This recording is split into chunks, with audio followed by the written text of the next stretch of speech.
अस्सलाम वालेकुम, आप देख रहे हैं प्रोग्राम खबर ये है। मैं हूं शाजिया ज़ीशान। प्रोग्राम में सईद काजी हैं मेरे साथ और इस्लामाबाद से रऊफ क्लासरा।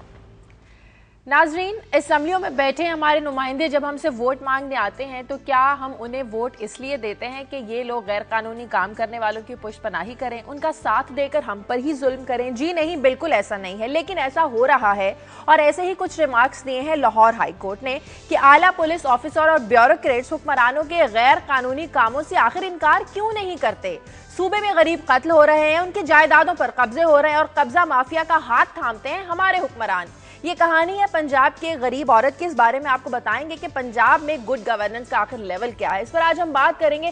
साथ ही बताएंगे कि एक अहम पेशरफ्त हुई है। पाकिस्तान और भारत के फौजी हुकाम 24 दिसंबर को वाघा बॉर्डर पर मुलाकात करेंगे। इनके दरमियान आखिरी जो मुलाकात थी 1999 में अटारी के मकाम पर हुई थी। इस मुलाकात का जो मकसद है, लाइन ऑफ कंट्रोल पर फायरबंदी का जो मैकेनिज्म है इसको मजबूत बनाना है। वाज़ेह है कि इस साल अब तक दोनों ममालिक मुबैना तौर पर 150 से ज्यादा मरतबा लाइन ऑफ कंट्रोल की खिलाफ वर्जी कर चुके हैं। दोनों ममालिक एक दूसरे के साथ ताल्लुकात बेहतर बनाने की बात भी करते हैं, लेकिन जब मामलात खराब होते हैं तो खराब मामलात पर जो शिकायत है ये अमरीका से की जाती है। तो क्या ये जो मुलाकात है दोनों ममालिक के दरमियान अच्छे ताल्लुकात की कोशिश है? आज हम इस पर बात करेंगे। साथ ही कुछ रोजाना की तरह खबरें, एक्सक्लूसिव खबरें शेयर करेंगे क्लासर साहब और कायद साहब। सबसे पहले कायद साहब से ले लेते हैं। जी कायद साहब।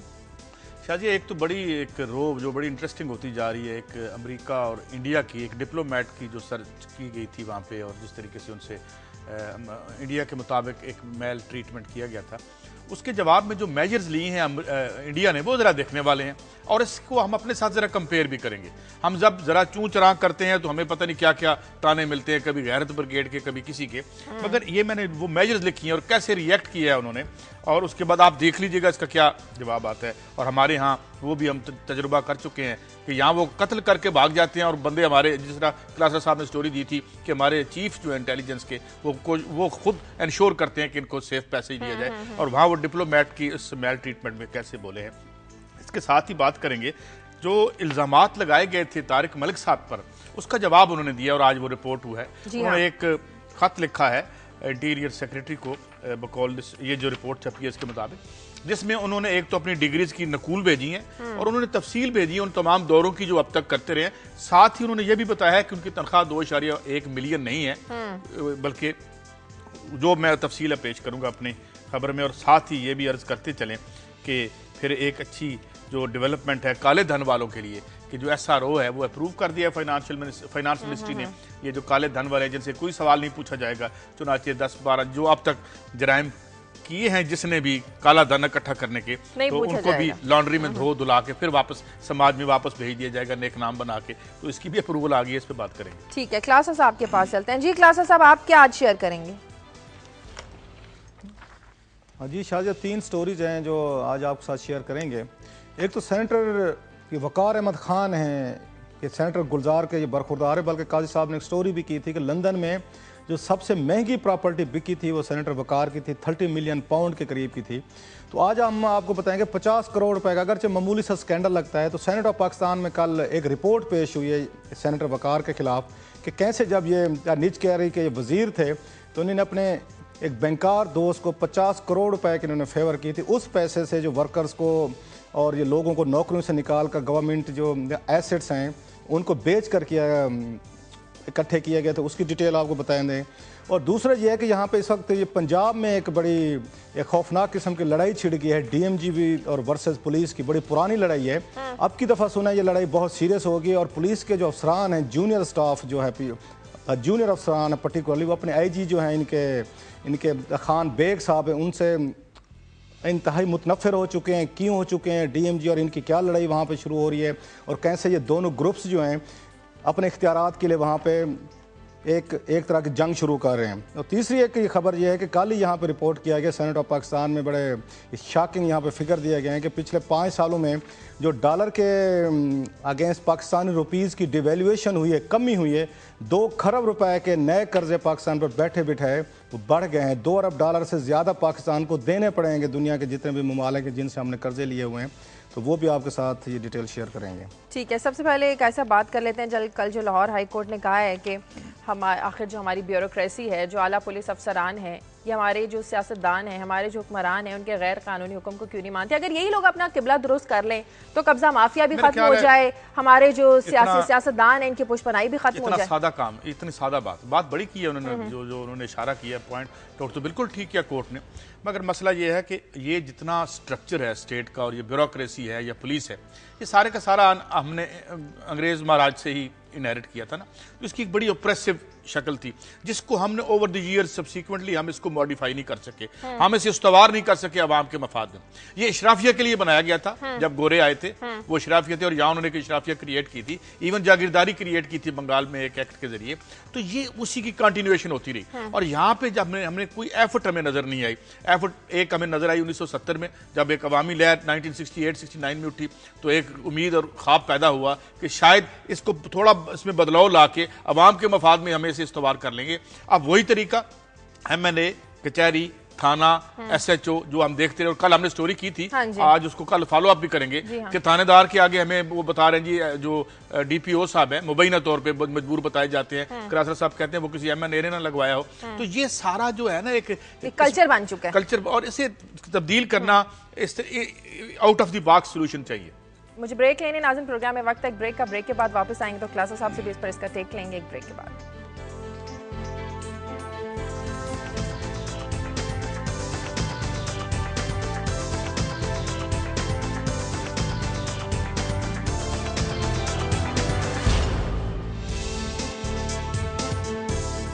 ब्रेक के बाद खुशामदीद। क्लास साहब, आज मैं पढ़ रही थी कि तुर्की की पुलिस ने अवामी टेंडर्स में रिश्वत और करप्शन के इल्ज़ाम में वहाँ 3 वज़रा के बेटे, वज़ीर दाखिला के बेटे, वज़ीर मईशत के बेटे, वज़ीर माहौलियात के बेटे, इनके बेटों को गिरफ्तार किया है। इनसे कार्रवाई होगी, तहकीकात का आगाज होगा।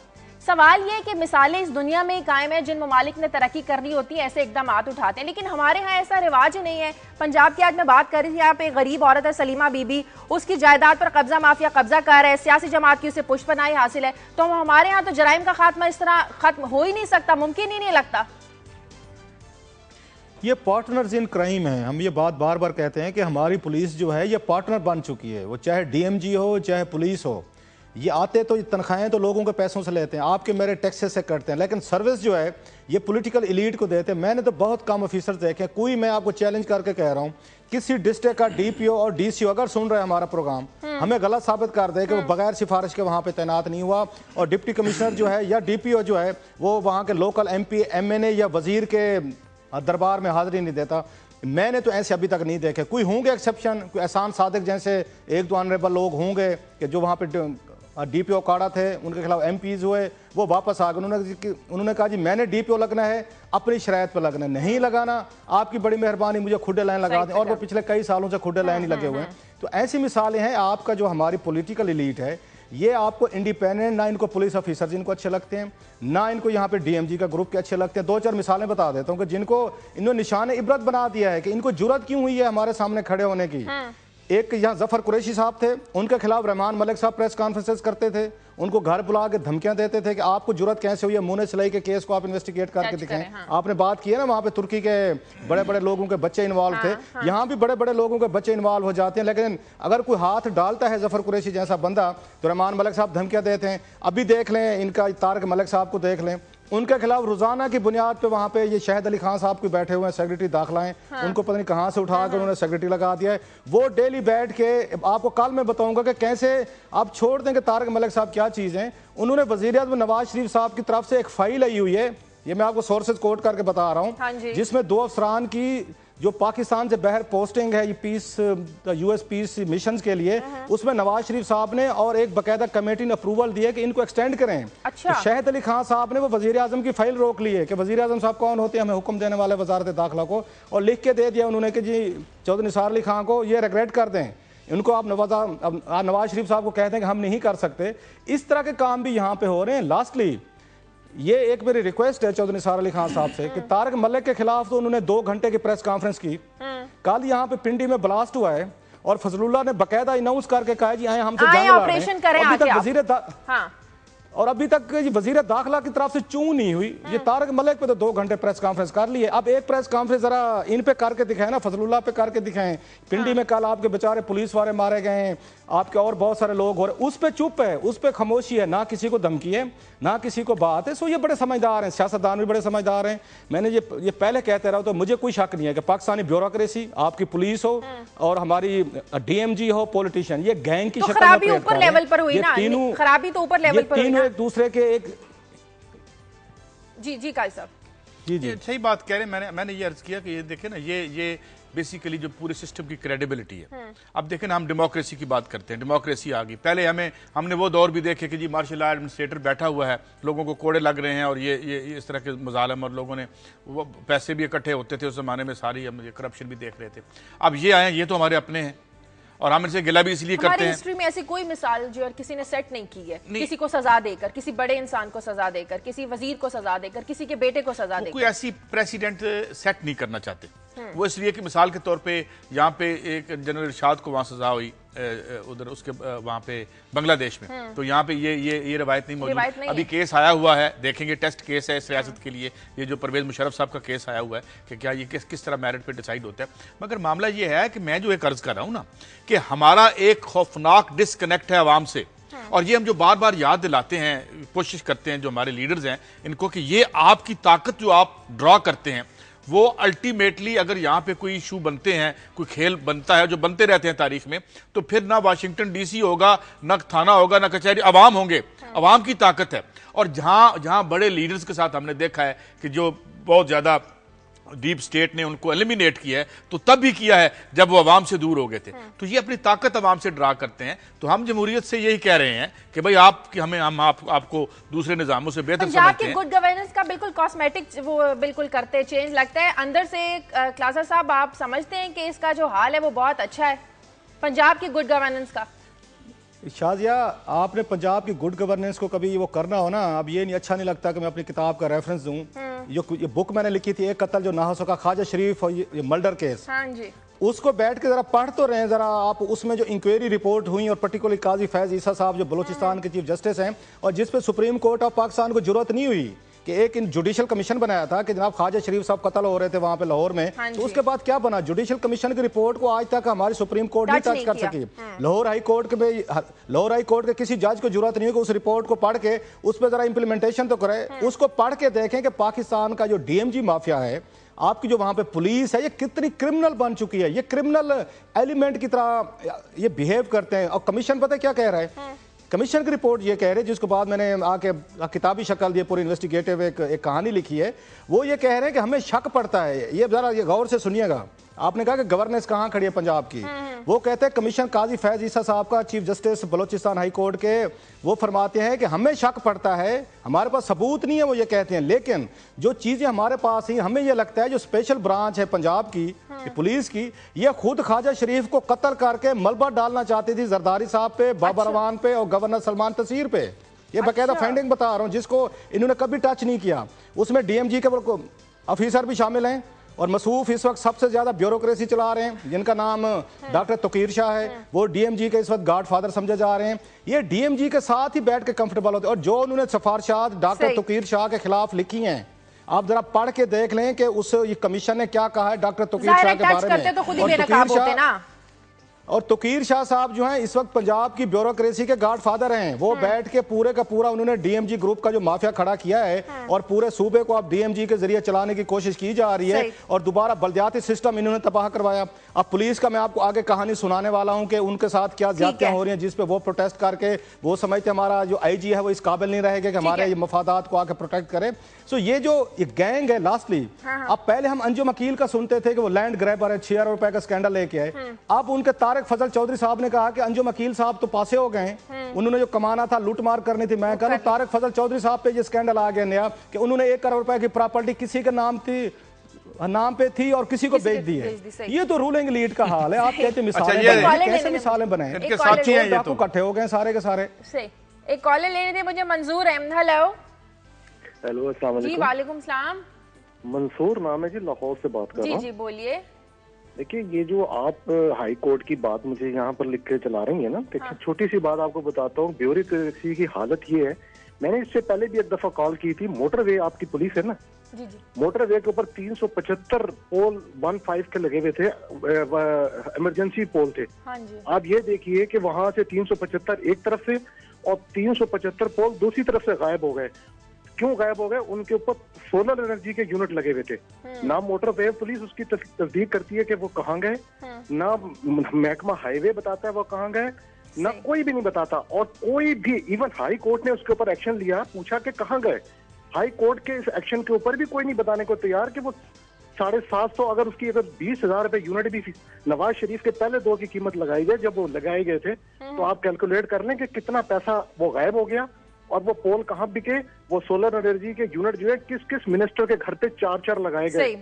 बहुत शुक्रिया, बहुत शुक्रिया। बड़ा इन्होंने नहीं बड़ी इंपॉर्टेंट उन्होंने बात पॉइंट आउट की है कि ये वाकई वो पोल थे और हम सफर करते हुए देखते थे। चले हम इस पे बात करेंगे और हम इसको कोशिश करेंगे कि हम एक लास्टली उन्होंने बात की ना सोलर वाले किधर गए हैं। ये तो सोलर को लो रहे हैं ना। लेवल देखें हमारी पॉलिटिकल एलीट का। डॉक्टर फिरदौस आशिक अवान साहबा जाते हुए अपने मिनिस्टर कॉलोनी में जो घर था पर्दे उतार के ले गई, टीवी ले गई, वहां पे आपके ये टिश्यू थे वो ले गए, वहां पे कुछ सफाई करने वाले झाड़ू थे वो ले गए। क्या क्या चीज लिस्ट बनी पूरी बार में छपी हुई। कलासरा साहब पर्दे तो ले गए, आप भी तो कुछ पर्दे में रहने दें प्लीज।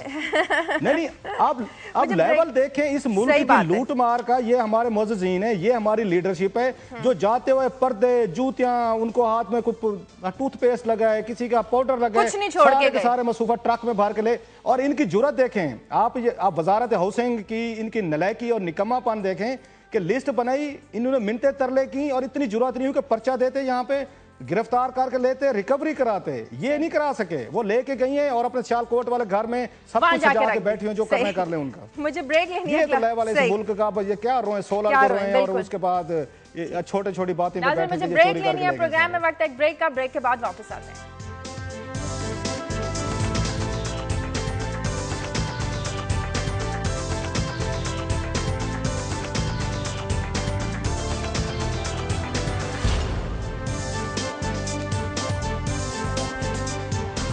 ब्रेक के बाद खुशामदीद नाज़रीन। 14 साल के बाद पाकिस्तान और भारत के जो फौजी हुकाम है 24 दिसंबर को वाघा बॉर्डर पर मुलाकात करेंगे। आखिरी मुलाकात इनके दरमियान 1999 में अटारी के मकाम पर हुई थी। का सब हमारे प्राइम मिनिस्टर साहब का जो इनिशिएटिव है कि पाकिस्तान और भारत के दरमियान जो ताल्लुकात हैं ये अच्छे हों, मुस्बत पेशरफ्त है कि यकीनन बर्फ पिघलेगी दोनों ममालिक के दरमियान। देखिए इसमें तो कोई शक की बात नहीं है कि ताल्लुकात दुरुस्त होने चाहिए। और जो भी, और ये अगर आप अवामी सतह पर देखें जब लोग आते हैं या हम जाते हैं तो कोई हमें एनिमोसिटी या कोई हमें वो नजर नहीं आता जो तसब हमें अखबारात में नजर आता है या हमें जो कुछ बार ऑर्गेनाइजेशन के हवाले से नजर आता है। मगर इसमें दो एक्सट्रीम्स हैं।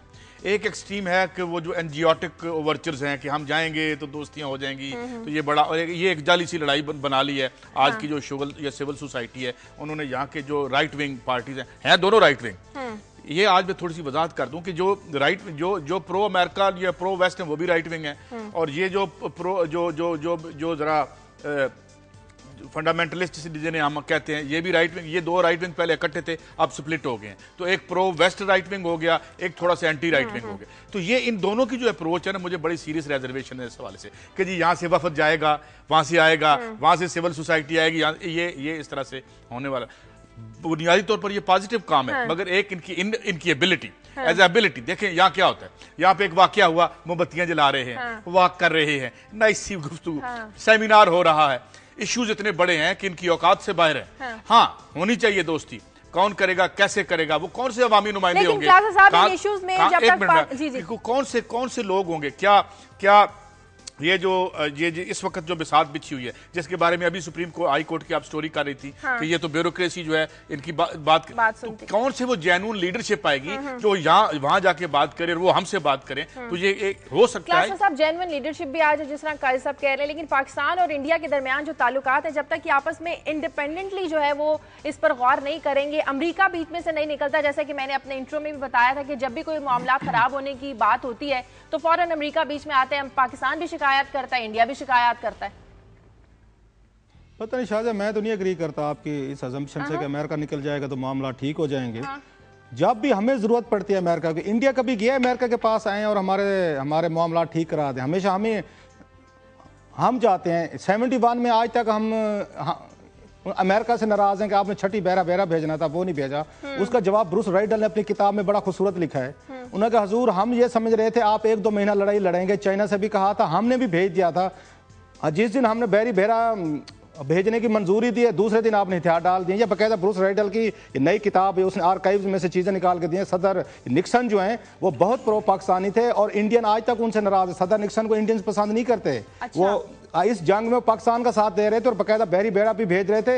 वो समझ रहे थे कि पाकिस्तान महीना 2 ये लड़ाई लड़ लेगा। वो पता ये चला दूसरे दिन हमारे जर्नल साहब उनके हवाले अपना ये जना अरोड़ा को पिस्तौल वगैरह दे के आ गए थे कि ये संभाले, हम तो जंग नहीं लड़ सकते। अमेरिकन को ब्लेम जरूर करें। ऐसे आपको याद होगा ज़रब मोमिन यहाँ पे हो रही थी जनरल बेग साहब के दौर में, उस वक्त जब इनको शौक चढ़ गया था तो उस पर जंग होने वाली थी। उनकी तरफ से इंडियन फोर्सेज हैं, अगेन उसमें अमेरिकन है, उन्होंने आके हमें पीछे कराया। ये कारगिल पे देख लें, 4 जुलाई को हम गए थे, नवाज शरीफ साहब गए थे और छुट्टी वाले दिन जाके उन्होंने बिल क्लिंटन को घर से बुला के कहा कि हुजूर आप हैं हमारी जान छुड़वाएं। उन्होंने आके जान छुड़वाई। अभी सेम देख लें, रिसेंटली देख लें जो आपका स्टैंड ऑफ हुआ है, इवन मुंबई अटैक्स हुए, पार्लियामेंट अटैक्स हुए, ये तो हर जगह के उन्होंने अमेरिकन से इंटरवेंशन करके पाकिस्तान को जंग से बचाया और हम ये मानते हैं चीज़ें। अभी जसवंत सिंह की बड़ी खूबसूरत एक नई बुक आई है, उसका नाम है Indian at risk, India at risk. अच्छा। उसमें उसने पूरी कारगिल की कहानी लिखी है कि वाजपेयी जो हैं वो ये बस सर्विस में कैसे आए थे, नवाज शरीफ साहब ने उनको कैसे कैल किया और वाजपेयी साहब बाकायदा खुले दिल के साथ लाहौर है। बल्कि राइट विंग में या जिसकी बात काजी साहब कह रहे हैं, इसको मुतमन करने के लिए वो वहाँ मीनार पाकिस्तान भी तशरीफ ले गए ये वाजपेयी साहब। और मीनार पाकिस्तान पर उन्होंने कहा जी हम पे इल्जाम लगता है कि भारत पाकिस्तान को दिल से नहीं मानता। मैं आज मीनार पाकिस्तान खड़े होकर कह रहा हूँ कि भारत दिल से मानता है, हमारे दिल फिर भी ना ये साफ हुए, हमने कारगिल शुरू कर दिया। लंबी कहानी है, अगर हम उनकी मजम्मत करना चाहते हैं तो ठीक है, किए रखें कि पेट्रियाटिज्म का यही जायजा बनता है। और दूसरी बात ये थोड़ा सा न्यूट्रल होकर देखें, थोड़ा सा न्यूट्रल होके। काजी साहब तो खैर अपनी तनकीद अपना उनका व्यू है, नहीं होना चाहिए, नहीं होना चाहिए, वेस्ट का इंटरेस्ट है। नहीं वेस्ट का नहीं, मैं कह रहा हूं वेस्टेड इंटरेस्ट की बात कर रहा हूं। अच्छा, वेस्टेड इंटरेस्ट किसका नहीं होता काजी साहब? आपका मेरा नहीं, हम शो कर रहे हैं, हमारा वेस्टेड इंटरेस्ट नहीं कि हमारा शो अच्छा रहे, मैं अच्छी स्टोरी लूं, आप अच्छी रिसर्च करके लें। दुनिया में किसका वेस्टेड इंटरेस्ट? थोड़ा फर्क है ना, कौन सी बुरी बात? थोड़ा फर्क है ना कि अच्छी जंग हो, अच्छी जंग की जाए और अच्छा असला बेच के किकबैक ली जाए, वो भी वेस्टेड इंटरेस्ट है। नहीं चाहते इस खित्ते में। नहीं, मैं ये नहीं कह रहा, मेरी और बात कर, इंडिया की जंग कोई नहीं चाहता, मैं और बात कर रहा हूं। मैं ये नहीं बात कर रहा कि वेस्टेड इंटरेस्ट वहां भी है, ये बहुत बड़ा कारोबार है। आगे बढ़ते हैं बहरहाल अच्छी एक कोशिश है, ये कोशिश होनी चाहिए और पाकिस्तान और इंडिया के दरमियान जो ताल्लुकात है बेहतर होने चाहिए। आगे बढ़ते हैं, आपकी खबरों की तरफ आते हैं। मैं सबसे पहले ये तारिक मलिक साहब ने जवाब दिया है जो प्रेस कॉन्फ्रेंस की थी, तो उनका जवाब मैं जो आज जीनत बन गया अखबारात की, उनका ये कहना है कि उन्होंने जो दौरे किए हैं, उनके दौरों के बारे में कहा गया था कि 100 दौरे किए हैं उन्होंने एज चेयरमैन बताया है, और ये मेरे ख्याल में खत पड़ा है वजारत दाखिला के पास कि 8 विजिट एज ए चेयरमैन किए हैं, जो कि प्राइम मिनिस्टर की अप्रूवल से। 40 विजिट उन्होंने किए हैं एज डेप्टी चेयरमैन, वो चेयरमैन की मर्जी से थे। और ये वो जो क्लासर साहब ने स्टोरी की थी कि बिजनेस और कारोबार लाने के लिए थे, जिस तरह वो कारोबार लेके आए थे और हम वो नहीं उसको मटीरियलाइज कर सके श्रीलंका वाला। फिर उन्होंने ये भी कहा है कि उनके पास 4 पासपोर्ट नहीं है, उनके पास 2 पासपोर्ट है, एक कैनेडियन है, एक पाकिस्तानी है। फिर उन्होंने बताया कि उनकी तनख्वाह 2.1 मिलियन नहीं है, उनकी तनख्वाह 8,42,000 रुपये और टेक होम ज़ाहिर टैक्स कटा के कुछ और बनती होगी, उसकी तफसील भी उन्होंने भेज दी है। साथ ही उन्होंने अपनी डिग्री, जो 2 डिग्री हैं, एक उनकी कायद-ए-आज़म यूनिवर्सिटी की डिग्री है, जो और दूसरी उनकी मास्टर्स डिग्री है इन इंटरनेशनल मैनेजमेंट, जो उन्होंने जर्मनी से ली है। तो ये इसकी उन्होंने कापी भी लगा के भेज दी है। ये उन्होंने सवालात जो इल्ज़ामात का जवाब दिया, उन्होंने जवाब दे दिए हैं। अब चूंकि उनके पास तो इतना बड़ा प्लेटफॉर्म नहीं है ना वो असेंबली में तकरीर कर सकते हैं, ना वो आके मीडिया उनको इतनी ज्यादा, और या उनकी लिमिटेशन भी हैं एज चेयरमैन नादरा। तो हमने कोशिश की कि ये जो वो कहा था ना किसी ने कि कुछ हमसे भी पूछेगा आदम दावरे मैशर, कुछ हम भी सितमगर से सवालात करेंगे। खैर ये दावरे मैशर के सवालात तो नहीं थे, ये सवालात उठाए थे इंटीरियर मिनिस्टर साहब ने, जिसका जवाब उन्होंने दे दिया साहब ने दे दिया। मुझे ब्रेक लेनी है नाज़रीन, ब्रेक के बाद जब वापस आएंगे तो क्लास साहब की जो एक्सक्लूसिव खबरें हैं वो भी आपके साथ शेयर करेंगे।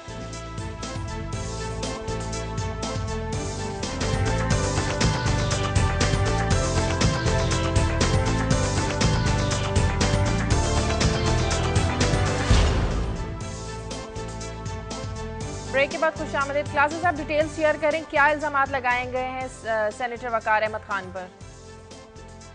शाहजहा, मैं इस पे बात कर दूं जल्दी से। 2 चीज़ें हैं जो मैं उन पर मैं थोड़ा सा अपडेट कर दूं। कल हमने रुमाना काकड़ को लिया था, डिप्टी सेक्रेटरी कौमी असम्बली की। उन्होंने जो अपने साथ जो उनके साथ यहाँ पे सलूक रवा रखा गया कौमी असम्बली सेक्रेटरीट के अफसरान की तरफ से, उस पर उन्होंने बात की। जो ही प्रोग्राम ख़त्म हुआ हम तवक्को करते थे कि कुछ समझदार लोग बैठे होंगे, एक बलूचिस्तान से खतून एक ट्राइबल वोमेन अपनी शिकायतें बता रही है, एक सिविलाइज सोसाइटी इस्लामाबाद यहाँ पे उनकी सुनी जाएगी और कोई बेहतर अंदाज में मसला हल होगा। उनको शोकाज नोटिस जारी कर दिया गया कि आपको जुर्रत कैसे हुई है कि आपने अपने खिलाफ होने वाली इस तमाम इन चीज़ों पे आवाज़ उठाई है। लिहाजा रुमाना काकड़ पे जहाँ पे और बड़ा कुछ उनको वो फिक्स किया जा रहा था, तो अब उनको सेक्रेटरी करामत नियाजी साहब जो 8 साल से एक्सटेंशन पे बैठे हुए हैं, वो खुद एक्सटेंशन पे उन्होंने शोकाज नोटिस कर दिया कि आपको जुर्रत कैसे हुई है कि आपने दुनिया टीवी के प्रोग्राम में जाकर अपने साथ जो कुछ सलूक हो रहा है बलोचिस्तान के खतून ऑफिसर के साथ कौमी असम्बली सेक्रेटरीट में, हाईलाइट क्यों किया है। वहाँ पे शमून हाशमी बैठे हैं, PRO थे यहाँ पे KRL के, वो 20वें ग्रेड में, उनको फमीदा मिर्जा उनको जॉइंट सेक्रेटरी लगा के गई हैं, उस पर कोई शोकाज नोटिस नहीं है। ये एक्सटेंशन पे एक्सटेंशन मिल रही है करामत नियाजी को, उस पर शोकाज नोटिस नहीं है। तो रुमाना काकड़ जो हैं, जो बलोचिस्तान से एक डिप्टी सेक्रेटरी आई थी, जो उनके साथ यहाँ पे बुरा तरीन हशर किया जा रहा है, उस पे बैठ के कोई यहाँ पे सिविलाइज तरीके से बात करने के कि बलूचिस्तान का रोना तो बड़े रोते हैं, बड़े मगरमच्छ क्यों होते हैं, उन पे उनको उन्होंने शोकाज नोटिस जारी कर दिया है। लिहाजा ये मैंने कहा इस कौम को पहले मुबारकबाद दे दूं, गुड गवर्नेंस की बड़े नारे मार के आए थे और बलूचिस्तान के जख्मों पे मरहम रखने थे इन्होंने, वो जख्मों पे मरहम रखे ना रखे, रुमाना काकड़ को उन्होंने शोकाज नोटिस कर दिया जो हमारे पंजाब की रूलिंग लीड के हैं। एक दूसरा मुझे एक मैसेज आया, अभी मेरे जानने वाले हैं, उनका ताल्लुक सिंध से है। उन्होंने कहा जी आप रोते रहते हैं हर वक्त, पंजाब पुलिस की बात तो करते रहते हैं, जो सिंध पुलिस कर रही है हमारे साथ, उसका भी अंदाजा है आपको कि सिंध में ये कैसे क्रिमिनल बन चुकी है पुलिस और वहाँ के लोगों के साथ मिलके। एक मुझे अभी जो मैसेज आया जानने वाले कि वहाँ पे एक इम्तियाज़ भट्टी साहब है, खैरपुर का इलाका है, ये वजीर आला सिंध का इलाका है, जो नफीसा शाह साहब हैं जहाँ से।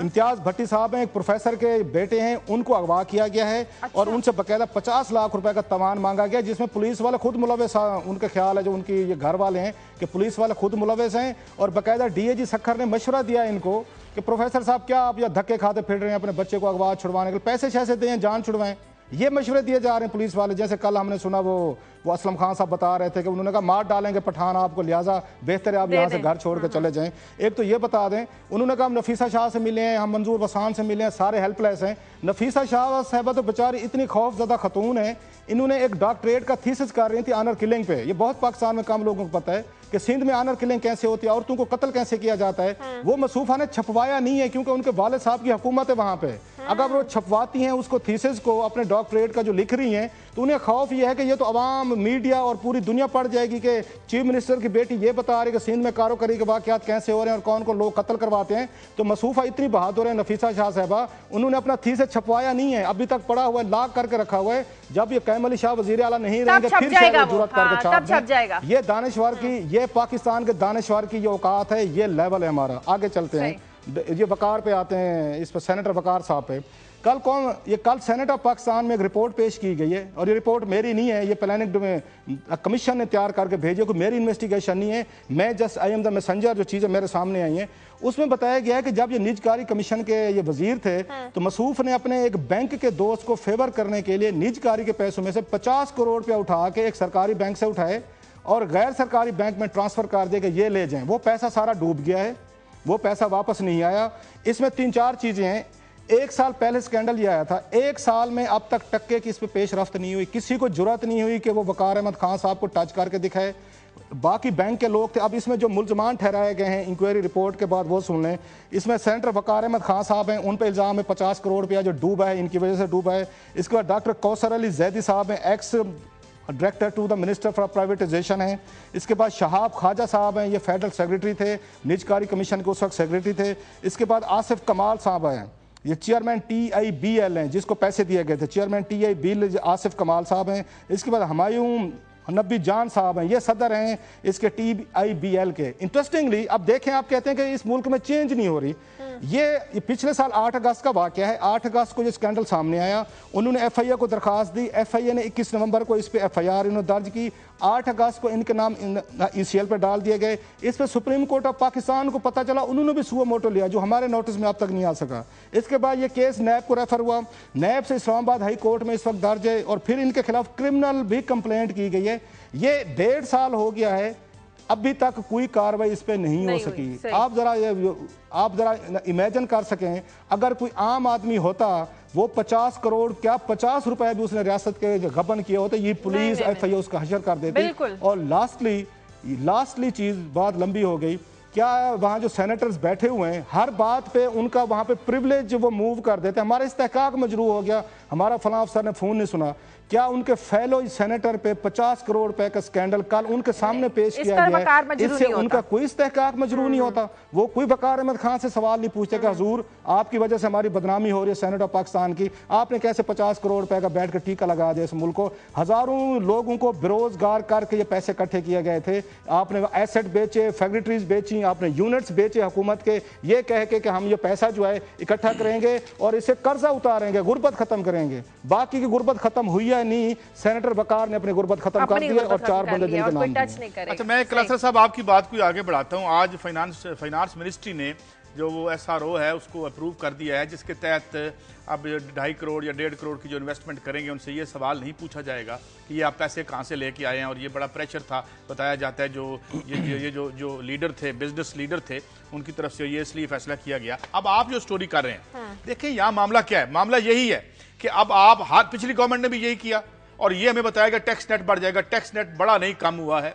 अब ये भी यही कर रहे हैं। तो अब ये मामला ये है कि जब आप जराइम को जो है लीगलाइज कर देते हैं, जब अब ये जो लोग पैसे लेके आएंगे, इसका मतलब ये है कि जो आज तक टैक्स देते रहे हैं वो ये हमाकत आइंदा से ना करें।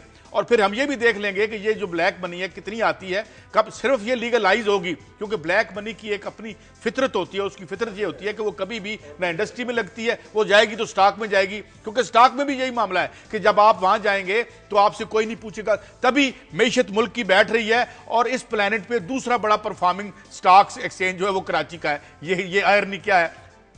तो ये जो सिलसिला है, ये मैं एक तो अर्ज कर दूं कि ये फिर मनी पैसा धो के हम वापस कर लेंगे। और साथ ही क्लासर साहब, मैं एक और चीज़ शेयर करना चाहता हूं कि ये जो दिव्या, इसका दूसरा नाम बड़ा मुश्किल है, मैं गलत ना कह जाऊं, खबरों गादे, इन जो उनकी डिप्लोमेट है। काजी साहब आपकी बात काट रहा हूं, अगर हम लोकल खबरें टच कर लेते हैं ना सर, उसमें आप अगर जल्दी से सर, ये लोकल ही है, मैं इसको रैप अप करता हूं, मैं रैप अप करता हूं, ये लोकल ही है। बात ये है कि उस एक डिप्लोमेट के साथ इंडिया सलूक किया गया, तो उसके साथ इंडिया ने रिएक्ट कैसे किया। उन्होंने उनकी मरात वापस लेनी शुरू कर दी। यहाँ पे कत्ल कर, ये लोकल है सर, यहाँ पे कत्ल करता है रेमंड डेविस और उठा के आप उसको बाहर भेज देते हैं। वहां उसकी उन्होंने तौहीन की तो उन्होंने जो इकदाम किए, उनकी लीडरशिप ने अमेरिकन डेलीगेट से मिलना बंद कर दिया। और देख लीजिएगा इसका क्या असर होगा। हम क्या करते हैं कि हम विकीलीक्स में देखें, इसलिए फॉरेन रिजर्व कितने हैं क्लासरा साहब, इसलिए मैं कहता हूं कि ये जो जाके ये जो आप खबरें देते हैं ना, ये जो हाई कोर्ट आज कह रही है, ये लोग हैं जिनको हमारे ऊपर आपने मुसल्लत कर दिया है, यही फॉरेन एक्सचेंज रिजर्व आपका खा जाते हैं। इसलिए हम रोते हैं कि ब्यूरोक्रेसी हमारी काबू भी नहीं है, इसलिए हम कहते हैं कि वोट के जरिए तब्दीली नहीं आ रही। तो ये है सिलसिला और मेरे ख्याल में इसीलिए हमें ये एक मिसाल है। मैं आपके लिए टाइम छोड़ता हूं। वो सॉरी टू कट काजी साहब, क्योंकि वो स्टोरी वो भी बड़ी अहम थी, लेकिन यहाँ पे मैं 2 स्टोरी जल्दी से मेंशन ही कर देता हूँ। एक तो कल यहाँ पे इंकशाफ किया गया, वजीर खजाना साहब ने खुद किया है। उन्होंने कहा है कि हमने पिछले 2008 से लेकर 2013 तक पाकिस्तान ने, अभी 2013 ये अक्टूबर तक की बात हो रही है, जो पाकिस्तान ने डिवेल्युएशन की है पाकिस्तान रुपीज की, 2 खरब के कर्जे बैठे बैठे बढ़ गए हैं, बड़े हैं। 2 अरब डॉलर के करीब का कर्जा बड़े बढ़ गया है, पाकिस्तान को ज्यादा देने पड़ेंगे। तो मैं हैरान हूं कि पैसे की डिवेल्युएशन करके 2 अरब डॉलर हमने कमा लिए थे कि अब उस पे बैठे कर्जा हम उनको वापस करेंगे। तो IMF, world bank, Asia development bank को बैठे बिठाए घर डिवेल्युएशन की वजह से पाकिस्तान रुपीज की 2 अरब डॉलर उनको वहां पे ज्यादा मिलेंगे। एक दूसरा बातों में इस पे कि आज वहां पे जो पंजाब पुलिस है, बड़ा वहां शदीद अनरेस्ट है, और जो अपना उनका वो जो कमांडर साहब हैं, खान बेग साहब हैं, उनको वीक समझा जा रहा है कि IG पुलिस जो पंजाब है उनसे वो DMG ग्रुप नहीं संभाला जा रहा। जैसे मैंने कहा, DMG ग्रुप के गॉडफादर बैठे हुए हैं डॉक्टर तुकीर शाह, जिनके खिलाफ बाकायदा ये कमीशन की ये फाइंडिंग है कि इनको कभी भी अच्छी पोस्टिंग नहीं मिलनी चाहिए। वो आज वहां इकट्ठे हो रहे हैं। आज उनकी मुलाकात है खान बेग साहब से, जो बैठे हुए हैं कि हजूर आप बाकायदा कंप्रोमाइज कर चुके हैं, वहां की लोकल DMG ने टेक ओवर कर लिया है। सो पुलिस की और DMG की बहुत बड़ी बिग फाइट हमें नजर आ रही है, जो अवाम के लिए कम, जो अवाम के लिए नहीं है, ये ध्यान में रखें कि हम इनको कैसे प्रोटेक्ट करना है, कैसे बेहतर फैसिलिटीज देनी है। जो आपस के इख्तियार है, डीएमजी कहता है पुलिस हमारे नीचे है, पुलिस कहती है हम आपके नीचे नहीं आएंगे। सो ये वो टग ऑफ वार है जो चालू आपस के इख्तियारात की लड़ाई कह सकते हैं, आवाम की लड़ाई नहीं है। यही तो मामला है ना कि रूलिंग एलीट की अपनी अंदर की लड़ाई है, आवाम से इसका किसी का कुछ लेना देना नहीं है। और दोनों मिलके सियासतदानों के गुलाम हैं, उन्हीं की सर्विस करते हैं। वही एमपी है, वही एमएलए, वही मिनिस्टर। उसके एक आखिरी फिक्रा, ये जो पैसे 2 खरब है ना, ये जो आप बात कर रहे हैं, ये हमने डॉलरों में देने हैं। ये हम डॉलर रुपए में नहीं लेंगे, हमसे डॉलर ही लेंगे। 2 अरब डॉलर देने हमने। Very true. प्रोग्राम का वक्त खत्म हो गया नाजरीन। प्रोग्राम के लिए आप हमें फीडबैक दीजिए। खबर@दुनिया TV.tv पर। इजाजत दें, अल्लाह हाफ़िज़।